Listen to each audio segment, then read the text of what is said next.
ನಮಸ್ತೆ ಫ್ರೆಂಡ್ಸ್, ಇವತ್ತು ನೋಡಿ ಒಂದು ಸೂಪರ್ ಆಗಿರೋ ಒಂದು ರೆಸಿಪಿ ಜೊತೆ ಬಂದಿದ್ದೀನಿ. ನಮ್ಮ ಮನೆಯಲ್ಲೇ ಈರುಳ್ಳಿ ಕಾಮನ್ ಆಗಿ ಎಲ್ಲರ ಮನೇಲಿ ಇದ್ದೇ ಇರುತ್ತೆ. ಇಷ್ಟು ವರ್ಷ ನೀವು ಈರುಳ್ಳಿದ್ದು ಇದರ ಒಂದು ರುಚಿ ನೋಡಿದ್ರಾ? ಖಂಡಿತ ನೀವು ನೋಡಲೇಬೇಕು, ಯಾಕಂದ್ರೆ ಅಷ್ಟು ಸೂಪರ್ ಆಗಿ ಬರುತ್ತೆ. ಒಮ್ಮೆ ಮಾಡಿಟ್ರೆ ಸಾಕು, ನಮಗೆ ಯಾವಾಗ ಬೇಕಿದ್ರೂ ಅದನ್ನು ಸರ್ವ್ ಮಾಡ್ಬೋದು. ತುಂಬ ಸುಲಭ ಕೂಡ ಮಾಡೋದಕ್ಕೆ. ನೋಡಿ, ನಾನು ಈ ರೀತಿ ಈರುಳ್ಳಿ ತಗೊಂಡಿದ್ದೀನಿ. ಮೊದಲು ಅದನ್ನು ಕಟ್ ಮಾಡಿಬಿಟ್ಟು ಫುಲ್ ಸಣ್ಣ ಸಣ್ಣ ಪೀಸು ಆ ರೀತಿ ಏನು ಬೇಡ, ಜಸ್ಟ್ ಅದರ ಹೊರಗಡೆ ಇರುವ ಸಿಪ್ಪೆ ಅದೇ ರೀತಿ ನೋಡಿ ಈ ರೀತಿ ಕಟ್ ಮಾಡಿ ತೆಗೆದ್ರೆ ಸಾಕು. ಈ ರೀತಿ ಸಣ್ಣ ಪೀಸ್ ಮಾಡಬೇಕು ಆ ಥರ ಏನಿಲ್ಲ, ನಿಮ್ಗೆ ಎಷ್ಟು ಈರುಳ್ಳಿ ಬೇಕೋ ಆ ರೀತಿ ತಗೋಬೋದು. ನಾನಿಲ್ಲಿ ಇವತ್ತು 2 ಈರುಳ್ಳಿ ಉಪಯೋಗಿಸ್ಕೊಂಡು ಮಾಡ್ತಾ ಇರೋದು. ನೋಡಿ, ಈ ರೀತಿ ಕಟ್ ಮಾಡ್ಕೊಂಡಿದ್ದೀನಿ ನಾನು. ಇನ್ನು ಇದನ್ನು ನೋಡಿ, ನಾನಿಲ್ಲಿ ಇಡ್ಲಿ ಪಾತ್ರೆಯಲ್ಲಿ ನೀರು ಬಿಸಿ ಮಾಡೋದಕ್ಕೆ ಇಟ್ಟಿದ್ದೀನಿ. ಚೆನ್ನಾಗಿ ಬಿಸಿ ಆಗ್ತಾ ಇದೆ. ಅದರಲ್ಲಿ ಬೇಯಿಸ್ಬೇಕು, ನಾವು ಹಬೆಯಲ್ಲಿ ಬೇಯಿಸ್ಬೇಕಂದ್ರೆ ಆವಿಯಲ್ಲಿ ಬೇಯಿಸ್ಬೇಕು. ನೋಡಿ, ಎಲ್ಲ ಕೂಡ ಈ ರೀತಿ ಸೆಟ್ ಮಾಡ್ತಾ ಇದ್ದೀನಿ. ಆಮೇಲೆ ಇದಕ್ಕೆ ಖಾರ ನೋಡಿಕೊಂಡು ನೀವು ಮೆಣಸಿನಕಾಯಿ ಸೇರಿಸಬೇಕು. ನಾನಿಲ್ಲಿ 2 ಮೆಣಸಿನಕಾಯಿ ಹಾಕ್ತಾ ಇದ್ದೀನಿ. ನಿಮಗೆ ಜಾಸ್ತಿ ಖಾರ ಸ್ಪೈಸಿಯಾಗಿ ಬೇಕಿದ್ರೆ ಜಾಸ್ತಿನೂ ಸೇರಿಸ್ಬೋದು. 2 ಈರುಳ್ಳಿಗೆ 2 ಹಸಿಮೆಣಸು ಕರೆಕ್ಟ್ ಆಗುತ್ತೆ. ಆಮೇಲೆ ಒಂದು ಮಿಕ್ಸಿ ಜಾರ್ ತಗೊಳ್ಳಿ, ಅದಕ್ಕೊಂದು ಅರ್ಧ ಟೀ ಸ್ಪೂನ್ ಮೆಂತ್ಯಕಾಳು, ಒಂದು 2 ಟೀ ಸ್ಪೂನ್ನಷ್ಟು ಸಾಸಿವೆ ಹಾಕ್ತಾ ಇದ್ದೀನಿ. ಇದು ರೋಸ್ಟೆಡ್ ಅಲ್ಲ, ಹಸಿ ಹಾಕ್ತಾ ಇರೋದು. ಆಮೇಲೆ ಬ್ಯಾಡಗಿ ಮೆಣಸು ನಾನೊಂದು, ನಿಮಗೆ ಖಾರ ನೋಡಿಕೊಂಡು ನಿಮ್ಗೆ ಎಷ್ಟು ಬೇಕು ಆ ರೀತಿ ತಗೋಬೋದು. ನಂದು 5-6 ತಗೋಬೋದು. ಇನ್ನು ಇದನ್ನು ನುಣ್ಣಗೆ ಹುಡಿ ಮಾಡಿಕೊಂಡು ಸೈಡಲ್ಲಿ ಇಟ್ಕೊಳ್ಳಿ. ಆವಾಗ ನೋಡಿ, 15 ನಿಮಿಷ ಇದನ್ನು ಹೈ ಫ್ಲೇಮಲ್ಲಿ ಬೇಯಿಸಿದ್ದೀನಿ. ರೆಡಿ ಆಗಿದೆ. ಆರಿದ ಮೇಲೆ ಇದನ್ನು ಮಿಕ್ಸಿ ಜಾರಲ್ಲಿ ಹಾಕೊಂಡ್ಬಿಟ್ಟು ನೀರು ಹಾಕದೆ ಈ ರೀತಿ ಪೇಸ್ಟ್ ಮಾಡಬೇಕು. ನುಣ್ಣಗಲ್ಲ, ಸ್ವಲ್ಪ ತರಿ ತರಿ ಇದ್ರೂ ಚೆನ್ನಾಗಿರುತ್ತೆ. ಆಮೇಲೆ ಕಡಾಯಿ ಬಿಸಿ ಮಾಡ್ಕೊಂಡ್ಬಿಟ್ಟು 1 ಟೇಬಲ್ ಸ್ಪೂನ್ ಎಣ್ಣೆ, ತೆಂಗಿನ ಎಣ್ಣೆ ಉಪಯೋಗಿಸಿರೋದು, ಅದಕ್ಕೆ ಸಾಸಿವೆ 1 ಟೀ ಸ್ಪೂನ್ ಹಾಕ್ಕೊಂಡಿದ್ದೀನಿ. ಸಾಸಿವೆ ಚೆನ್ನಾಗಿ ಸಿಡ್ದ ಮೇಲೆ ಒಂದು 5-6 ಎಸಳು ಬೆಳ್ಳುಳ್ಳಿ ಜಜ್ಜಿಬಿಟ್ಟು ಹಾಕ್ಕೊಳ್ಳಿ. ಸಿಪ್ಪೆನೂ ತೆಗೆಯೋದು ಬೇಡ, ಹಾಗೆ ಜಜ್ಜಿಬಿಟ್ಟು ಹಾಕ್ಕೊಳ್ಳಿ. ಸ್ವಲ್ಪ ಕರಿಬೇವು ಕೂಡ ಸೇರಿಸ್ಕೊಂಡ್ಬಿಟ್ಟು ಚೆನ್ನಾಗಿ ಈ ರೀತಿ ಫ್ರೈ ಮಾಡ್ಕೊಳ್ಳಿ. ನಮ್ಮ ಬೆಳ್ಳುಳ್ಳಿ ಎಲ್ಲ ಚೆನ್ನಾಗಿ ಕೆಂಪಾಗಿ ಬರಬೇಕು.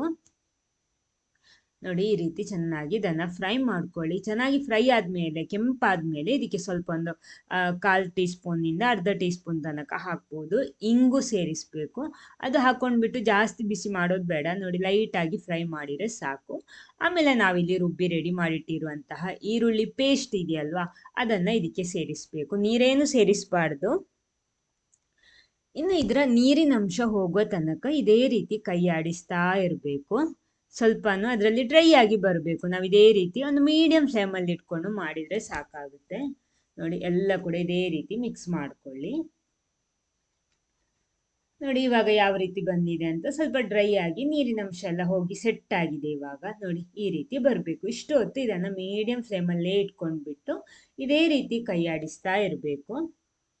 ಇವಾಗ ಇದು ಸೆಟ್ ಆಗಿದೆ, ರೆಡಿ ಆಗಿದೆ. ಇನ್ನು ಇದಕ್ಕೆ ನಾನಿಲ್ಲಿ ಸೇರಿಸ್ತಾ ಇರೋದು ಹುಣಸೆ ಹಣ್ಣಿನ ನೀರು. ಅಂದರೆ ಹುಳಿಗೆ ನೀವು ಎಷ್ಟು ಬೇಕೋ ಆ ರೀತಿ ನೋಡಿಕೊಂಡು ತಗೊಳ್ಳಿ. ನಾನೊಂದು 5 ಟೀ ಸ್ಪೂನ್ನಷ್ಟು ಹಾಕ್ಕೊಂಡಿದ್ದೀನಿ. ನೀವು ಟೇಸ್ಟ್ ನೋಡ್ಕೊಂಡು ನಿಮಗೆ ಕಡಿಮೆ ಅಂತ ಅನಿಸಿದರೆ ಜಾಸ್ತಿನೂ ಹಾಕ್ಬೋದು.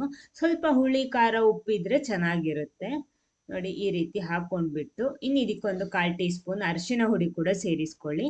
ಎಲ್ಲ ಹಾಕ್ಕೊಂಡ್ಬಿಟ್ಟು ಒಂದ್ಸಲ ಮಿಕ್ಸ್ ಮಾಡಬೇಕು. ಅದ್ರ ಜೊತೆ ರುಚಿಗೆ ತಕ್ಕಷ್ಟು ಉಪ್ಪು ಕೂಡ ಹಾಕ್ಕೊಂಡ್ಬಿಟ್ಟು ಪುನಃ ಇದೇ ರೀತಿ ಮಿಕ್ಸ್ ಮಾಡ್ಕೊಳ್ಳಿ. ಫುಲ್ಲಾಗಿ ಒಂದ್ಸಲ ಮಿಕ್ಸ್ ಆಗಿ ಬರಲಿ ಇದು.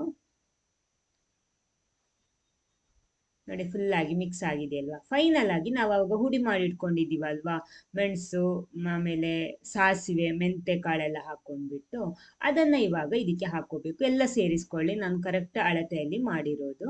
ನೋಡಿ, ಇನ್ನು ಇದನ್ನು ಪುನಃ ಅದೇ ರೀತಿ ಮಿಕ್ಸ್ ಮಾಡಬೇಕು. ನೀರೇನು ಸೇರಿಸಬಾರ್ದು. ಅದರ ಒಂದು ಸ್ವಲ್ಪ ಹಸಿ ವಾಸನೆ ಹೋಗೋ ತನಕ ಇದೇ ರೀತಿ ಮಿಕ್ಸ್ ಮಾಡ್ತಾ ಡ್ರೈ ಆಗಿ ಬರಬೇಕಿದು.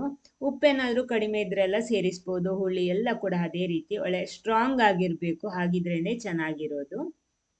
ನೋಡಿ, ಸೂಪರ್ ಆಗಿರುವಂತಹ ಒಂದು ಈರುಳ್ಳಿಯ ಉಪ್ಪಿನಕಾಯಿ ಇಲ್ಲಿ ರೆಡಿ ಆಗಿದೆ. ನೋಡಿ, ಇವಾಗ ನಾನು ಸ್ಟವ್ ಆಫ್ ಮಾಡ್ಕೊಂಡಿದ್ದೀನಿ. ಇದು ಫುಲ್ಲಾಗಿ ಆರಿದ ಮೇಲೆ ಒಂದು ಏರ್ ಟೈಟ್ ಕಂಟೈನರ್ ಬಾಕ್ಸಲ್ಲಿ ಹಾಕ್ಕೊಂಡ್ಬಿಟ್ರೆ ನಮಗೆ ಸಖತ್ತಾಗಿ ಊಟ ಮಾಡ್ಬೋದು. ಸ್ವಲ್ಪ ಇದ್ರೂ ಸಾಕು, ಒಂದು ಬಟ್ಟಲು ಊಟ ಮಾಡ್ಬೋದು. ಈ ವಿಡಿಯೋ ನಿಮ್ಗೆ ಇಷ್ಟ ಆಯ್ತಾ? ಹಾಗಿದ್ರೆ ಕೂಡಲೇ ವಿಡಿಯೋ ಸಬ್ಸ್ಕ್ರೈಬ್ ಮಾಡಿ, ಆಮೇಲೆ ಎಲ್ರಿಗೂ ಶೇರ್ ಮಾಡಿ ವಿಡಿಯೋನ. ಫಸ್ಟ್ ಟೈಮ್ ಚಾನಲ್ ನೋಡೋರು ಫೇಸ್ಬುಕ್ ಪೇಜಲ್ಲಿ ವಿಡಿಯೋ ನೋಡ್ತಿದ್ರೆ ಪೇಜ್ ಫಾಲೋ ಮಾಡೋದಕ್ಕೂ ಮರಿಬೇಡಿ. ಇನ್ನೊಂದು ಹೊಸ ವೆರೈಟಿ ಟೇಸ್ಟಿ ಹೆಲ್ದಿ ರೆಸಿಪಿ ಜೊತೆನೇ ಬರ್ತೀನಿ. Okay, thank you.